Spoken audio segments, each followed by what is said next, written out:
ఏరా కాముడు, అయ్యా బాధపడుతున్నావా? పెళ్ళేమైనా చేయమంటావా? వద్దులేండి అయ్యా, నాకిది ఉందిగా చాలు. దీంతో నేను ఎలాగోలా సరిపెట్టుకుంటాను. దీనితో పాటు జీవితంలో నీకు ఓ తోడు కావాలి. రే గంటోడా, అయ్యా ఇక నుంచి కష్టాల్లో సుఖాల్లో వీడికి అన్నీ నువ్వేరా. మీరు శాసించాక నేను వేరే ఏదైనా ఆశించగలనా పెద్దయ్యా?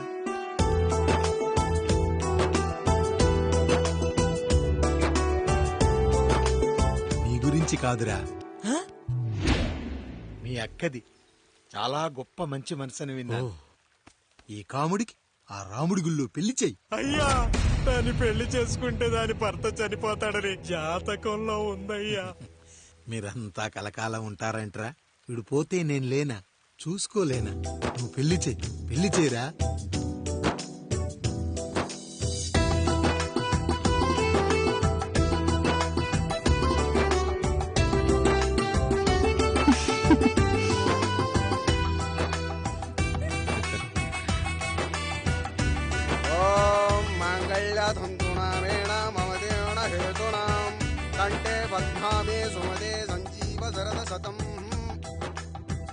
అయ్యా, ఏంట్రా? మీ చేత్తో నాకు దొంగగా జీవితాన్ని ఇచ్చారు. ఇప్పుడు ఒక భర్తగా భార్యనిచ్చారు. అదే బంగారు చేత్తో ఒక్క ముడివేసి పెట్టండి అయ్యా. మీ నీడను మేము చల్లగా ఉంటాం. రెట్టలకు పిట్టై లోలోనే దాచే అందం, మట్టలకు చెట్టై పట్టుంచే సంబంధం, చుట్టలకు పిట్టై దాచుంచే ఓ సుమగంధం, గట్టుపై తొట్టై నీరిచ్చే అనుబంధం, సిగలో చుండ్రల్లే లోతైనది బంధం, దులిపే బలమున్నా అది రాలిపోని నేటి సంబంధం. ఏంటి బుజ్జి, ఏమైంది? పండు, నీకు పెళ్లి చేసిన మరుక్షణం నీ భర్త చనిపోతాడని జాతకంలో ఉంటే ఆయన నన్ను నీకిచ్చి పెళ్లి చేశారు. నేను పోతే నా భార్య పరిస్థితి ఏంటయ్యా అని అడిగితే నేను లేనారా అన్నారు. ఆయన చేసిన త్యాగం మామూలు త్యాగం కాదు. ఒకవేళ పొరపాటున నాకేమైనా జరిగితే? అయ్యయ్యో, అంత మాట అనకండి. మీరు వేరే చెప్పాలా? మొన్నటిదాకా తమ్ముడు, ఇప్పుడు ఈ కాముడు, తర్వాత రాయుడు. ఒరేయ్ కాముడు, పెళ్ళైన దగ్గర నుంచి మీరు సరదాగా గడిపిందే లేదు. మీరిద్దరూ సరదాగా హనీమూన్కి వెళ్ళిరండి. ఏ ఊటీకో కొడైకెనాల్కో. ఇదిగో టికెట్లు. అయ్యా, మీరు దేవుడయ్యా. ఇక్కడ పనులాగకుండా నువ్వు ముందుగా వెళ్ళిరా. నువ్వు తిరిగి వచ్చిన తర్వాత పండు వెళ్తుందిరా. అయ్యా, ఒక పని మనిషిని మీరు ఇంతగా ఆదరిస్తున్నారయ్యా. నువ్వు పని మనిషి ఏంటి పండు? నీలాంటి స్త్రీమూర్తిని ప్రతి మగాడు అమ్మలా చూసుకోవాలి. ఇక నుంచి నా బిడ్డలు నిన్ను అమ్మా అని పిలుస్తారు, అమ్మలా చూసుకుంటారు. ఏమంటావు జానకి? రెట్టలకు పిట్టై లోలోనే దాచే అందం, మట్టలకు చెట్టై పట్టుంచే సంబంధం, చుట్టలకు పిట్టై దాచుంచే ఓ సుమగంధం,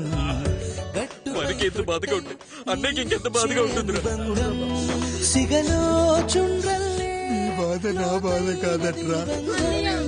దులిపే బలమున్నా అది రాలిపోని మేటి సంబంధం.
ఏంటి, నువ్వు చూసుకోలేవా?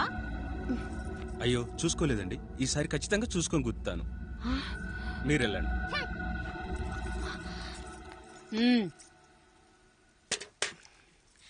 చూడమ్మా, నువ్వు మా కూతురవ్వడానికి ముందే రాయుడు మాకు దేవుడు. ఆయన కుటుంబం మనకు దేవాలయం. వాళ్ళు కొట్టినా తిట్టినా మనం అరవకూడదమ్మా.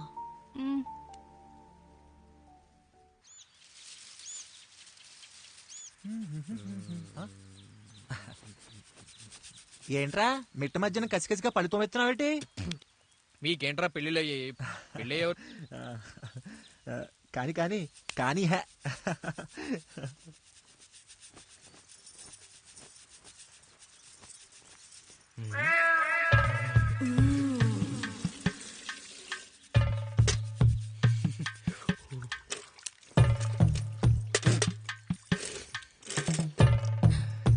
ఏంటండి? నీళ్లు కావాలి.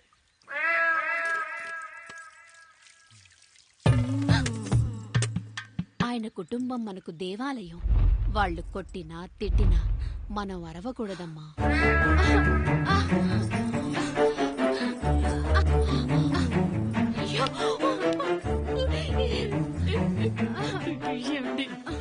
ఏదో ఒకటి చెయ్యండి మీరు. వద్దు పండు, పెద్ద ఆయన దగ్గర మాటొస్తుంది. నేను చూడలేదు.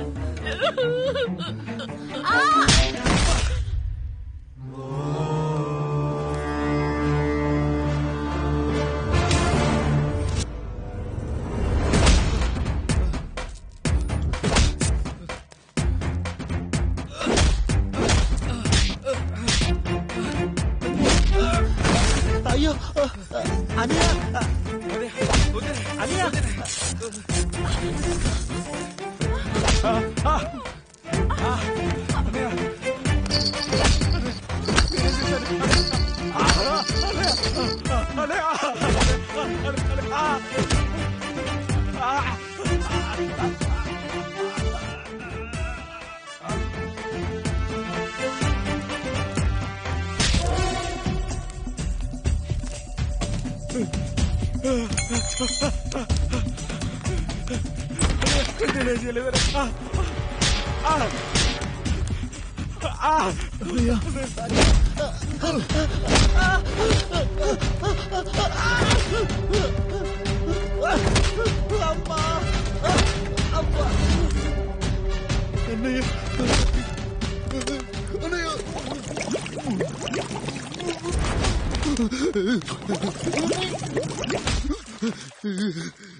నీతి లేని కుక్క, మా ముందు 7 తరాలు హత్యలు, దొంగతనాలు, వ్యభిచారాలు చేశాం, కానీ ఒక అమ్మాయిని మానభంగం చేసినట్టు చరిత్రలో లేదు.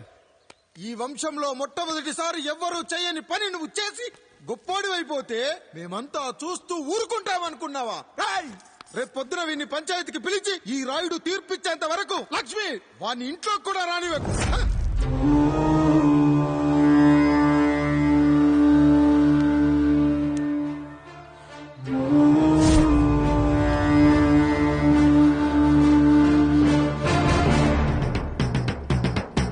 ఇందు మూలంగా 50 మందికి తెలియజేయడం ఏమనగా, పెదరాయుడు గారి కుమారుడు ఆయన తన ఇంట్లో పనిచేసే కాముడు కూతురుపై మానభంగ ప్రయత్నం చేసినందున రచ్చబండ దగ్గర తీర్మానం చేయబడింది.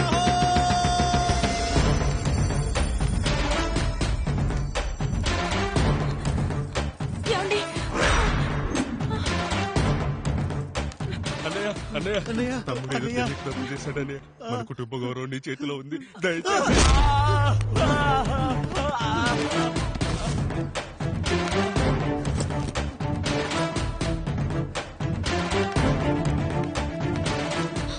అయ్యా అయ్యా, తీర్పిచ్చే ముందు ఒక్కసారి ఆలోచించండి అయ్యా. ఎంతైనా మనింటి బిడ్డయ్యా. అవునయ్యా, అన్యాయం జరిగింది మా బిడ్డకి. చిన్నబాబు ఏదో చిన్న తప్పు చేశాడని. మనుషుల్లో 2 రకాలు. ఒకడు రోడ్డు మీద వెళ్తూ పొరపాటున పేడను తొక్కింది పేడ అని తెలుసుకొని నీటుగా వెళ్లి కడుక్కుంటాడు, వాడు ఉత్తముడు. ఇంకొకడు అదే పేడను తొక్కి రోడంతా బరబరా గీసి పరిసరాలను అపవిత్రం చేసి అప్పుడెళ్లి కడుక్కుంటాడు. అలాంటి నీచుడు నా కొడుకు. నేను మూడో రకం. తొక్కింది పేడ అని తెలిసి కూడా దాని వేలుతో తీసుకొని ముక్కుతో వాసన చూసి ఆ దుర్వాసన భరించి కడగాల్సింది చెప్పు కాదు, కడగాల్సింది పేడ అని తీర్పిచ్చేవాడే ఈ రాయుడు.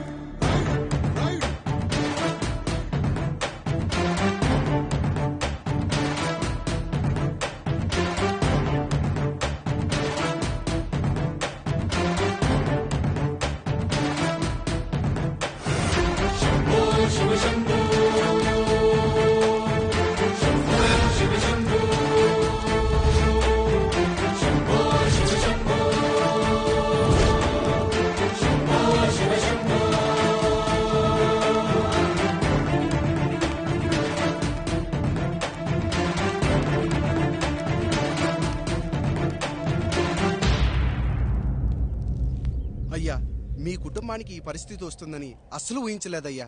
పచ్చటి పుచ్చకాయలో పుచ్చుంటుందేమో గాని పచ్చని మీ సంసారంలో ఇలా మీ తమ్ముడు గారు.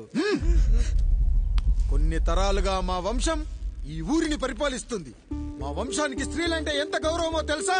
ఆడవాళ్ళు వంటింటి కుందేళ్లు కాకూడదని మా ముత్తాత గారు పెళ్లి కూడా చేసుకోలేదు. మా తండ్రి గారు పాపారాయుడు ఎవడో ఒకడు ఒక స్త్రీని మోసం చేసి కడుపు చేస్తే ఆ కథ విని ఆ పుట్టిన పిల్లాన్ని ఆ మోసగాడికి ఇచ్చేసి ఆమెను పెళ్లి చేసుకుని ఆమెకు కొత్త జీవితాన్ని ఇచ్చాడు. నేను కూడా నా వంతు సహాయంగా కొంతమంది స్త్రీమూర్తులను పెళ్లి చేసుకుని వాళ్లకు జీవితాన్ని ఇవ్వాలనుకున్నా. అలాంటిది నా వంశంలో ఇలాంటి చీడ పురుగు పుట్టాడు. నా తమ్ముళ్లాంటి కాముడు మా పనోడు వాడి కూతురుపై అత్యాచారం చేయబోయాడు. ఒక్కసారి నీ చెప్పేది వినండి. ఛీ, నీచుడా! ఈ రాయుడిచ్చే తీర్పును ఆపే శక్తి ఎవరికీ లేదు.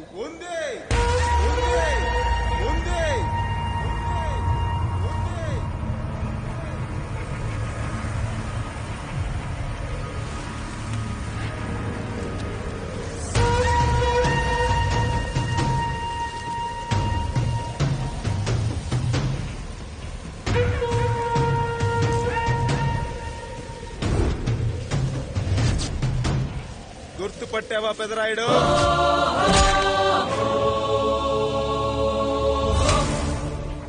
నా తండ్రిని చంపిన నీ తండ్రిని చంపా. ఇప్పుడు ఆయన కొడుకుగా నీ అంతు చూడటానికి వచ్చాను. ఊరికి నీతులు చెప్పే నీ భాగవతం బయట పెట్టడానికి ఏ శక్తి నిన్ను ఆపబోతుందో చూపెట్టడానికి అసలు సిసలైన మగాడు అడుగు పెట్టబోతున్నాడు. ఎవడిని చూడాలంటే మీ నవరంధ్రాలు కళ్ళుగా మారాలో వాడు రాబోతున్నాడు. చెప్పి వచ్చే తుఫాను కాదు వాడు, వచ్చాక చెప్పుకునే సునామీ వాడు. ఇక వాడిని ఆపటం అంటే ఎవరెస్ట్ ని క్రేన్ తో లేపటమే. పాపారాయుడు, పెదరాయుడు, ఆ రాయుడు, ఈ రాయుడు అని మీ బతుకుల్లో రాళ్లు వేస్తున్న వాళ్ళకి సమాధానం చెప్పటానికి వస్తున్నాడు అసలు సిసలైన Rayudu. So I'm presenting you the one and only Android. Android, Android, Android.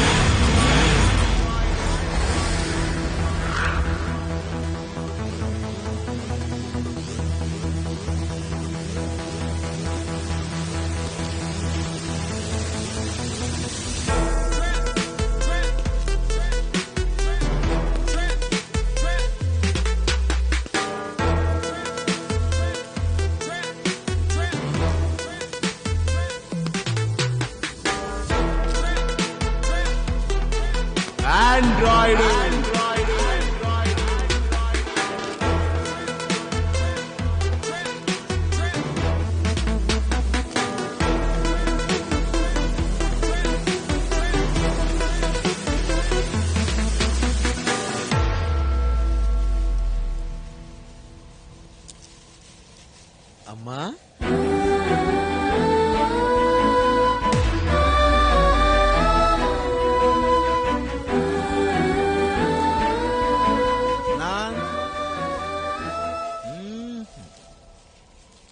నాన్న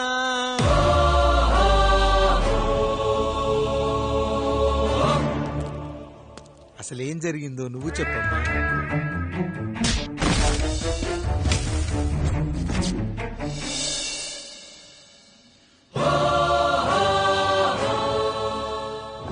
ఏరా పెదరాయుడు త్రికాలాత్రక ఓరి ఓరోరి ఆపరా నీ ఉన్మత్త గార్తాబారవాలు ఎంత మరవెత్తించి నన్ను మరపునకు రాక హృదయశావిల్యమానములైన నీ మదోన్మాద అపరాధం నా మనోవితలమును రయ్యలు చేయుచున్నవే. అహో క్షీర వారాసి జనతారక సుధాకర కొణిదల నందమూరి అక్కినేని గట్టవనేని మంచు దగ్గుపాటి వంశ సముత్పన్న మహోత్తమ మహా నట పరిపాలిత చిత్ర సామ్రాజ్యమున నూతన వారసుడనై నిజభుజ వీర్య ప్రకంపిత చతుర్దశ భువన సూర్యవరణిలకు భ్రాతా సమానులైన చతుష్టి పితృవులకు అనుజుడనై సింహపురి తీరమున జన్మించి భరతఖండమున సకల జనులచే పరమ పావనిగా కీర్తింపబడుతున్న మహోత్తమ మహిళ ఈ పతివ్రత పండునకు పుత్రుడనై మానజనుడనై మనగడ సాగించు నన్ను చూసి ఈ విశ్వమంతయు ప్రసుడట అని పగులబడి నవ్వుటయా అనాథాన్ని అవహేళన చేయుటయా. అహో తన సతులతో దూడగు నన్ను పుత్రుడుగా సంభావింపక సన్మానింపక పితృధర్మ బర్ధుడై లజ్జా విముక్తుడై ఈ కపట పదరాయుడు నన్నేల వివాసుని సేవలే. అవునులే అశుద్ధ స్వరూపుడగు రాయణకు ఎగ్గేమి సిగ్గేమి వంతు వంతున ఆలికి ముందొక ఆలిని పరిభోగించిన పర్యంతము రచ్చిన కర్పిచ్చుతో పచ్చి వైభవంలో తేలించు వీడు తన ఇంట ముగ్ధదాసి సాంగత్యమున నన్ను కని త్యజించినంత మాత్రమున నేనేలా కటకట పడవాలి. ఊర కుక్క ఉచిత జ్ఞానముతో సంభోగించిన సరిపెట్టుకుందునా ఈ లోకమున మూకుడుండునా అయినను దుర్వ్యాజమున సాగించు అవివేక న్యాయ విచారణ అని తెలిసి మేమేలా రావాలి వచ్చితిమి పో విచక్షణాపేతమై సర్వత్ర కామ కలాపాలు సాగించి ఈ శునకమ్ము ఇచ్చట ధర్మ విధేతగా ఏలా ఉండవాలి. ఉండినాడు పో వృక్షమునకు వత్తము కట్టిన విదుక్షాపేక్ష కలిగి తన పరభేదములను మర్చి విచక్షణ రాహిత్యముతో అట్ట సంభోగమునకు పాల్పడు ఈ త్రాపి ఉన్న చోట మా మాతృమూర్తి ఏలా ఉండవాలి. ఉండినది పో సజీవ భూచర మేష గోప సారూప్య మానవ సంచారిక విధానమున కాలవాలమగు ఈ గ్రామమున మేమేలా కాలు మోపవాలి. మోపితిమి పో సకల రాజాను కోటి సంక్షిప్త రత్నప్రభ నీరాజితంబగు మా పాదబద్ధంబులేల అపభ్రమణం చెందవాలి. ప్రతీకారేచ్ఛతో గ్రామమున పాదం మోపిన మమ్మలను ఈ గ్రామ సింహముతో సమరూపిణి అని అనుమానించి అసలితని జన్మరహస్యమేమన్నా జుగుప్సాభావంతో ఈ జనుల కల్లేలా చూడవాలి, నోరేలా వాగవాలి, చెవులేలా వినవాలి. ఆ విధి హతవిధి ఆ జన్మ శత్రుయేనని అనుమానించుచునే అరుదంచిన మమ్మ అవమాన బడబానా జ్వాలలు దగ్ధమునర్చుచున్నవమ్మా. విముకుని సుముకుని చేసి మమితకు విజయము చేయించిన నీ విజ్ఞాన విశేష విధాదిత్యములు ఏమైనవి తల్లి. రాయుడు కృతావమాన మానసుడనై మానాదిమాన వర్ధితుడనై మర్యాదాపూర్వకముగా అనుటయా లేక ఈ నా జన్మకారకుడైన ఈ నిరక్షర కుక్షుని క్షమించి వదిలేయుట ఇష్టి కామాంధ వృద్ధులపై పగ సాధించలేమన్న మహోపేక్ష మా పైన వేరొకటియా ఏది కర్తవ్యం మనుటయా వీడంతు చూసుటయా. రాయుడు నీకు క్షమాభిక్ష పెట్టుటకు మా అంతర్కరణం అంగీకరించటలేదే. ఈనాయందు ప్రవహించు రుధిరము నీదే కదా నీదే అని విర్రవీగుతున్న ఈ జనం ధనం భోగం యోగం నీ నుంచి అపక్రమించి నిన్ను వివస్తుడు గావించి మార్గ పదమధ్యమున సంసర్గ ముక్తుడు గావించను. Pedarayudu time is our and right time starts now.